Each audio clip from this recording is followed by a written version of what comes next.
మహాశివరాత్రి సందర్భంగా మహాత్ముడికి అవమానం జరిగింది.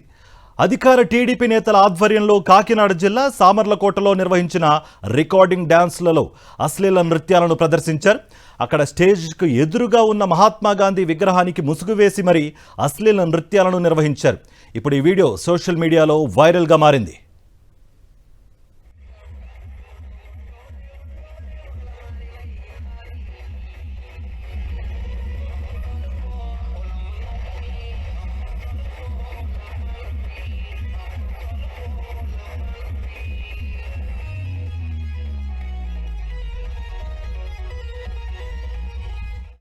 మహాశివరాత్రి సందర్భంగా మహాత్ముడికి అవమానం జరిగింది. అధికార టీడీపీ నేతల ఆధ్వర్యంలో కాకినాడ జిల్లా సామర్లకోటలో నిర్వహించిన రికార్డింగ్ డాన్స్లలో అశ్లీల నృత్యాలను ప్రదర్శించారు. అక్కడ స్టేజ్కు ఎదురుగా ఉన్న మహాత్మా గాంధీ విగ్రహానికి ముసుగు వేసి మరీ అశ్లీల నృత్యాలను నిర్వహించారు. ఇప్పుడు ఈ వీడియో సోషల్ మీడియాలో వైరల్గా మారింది.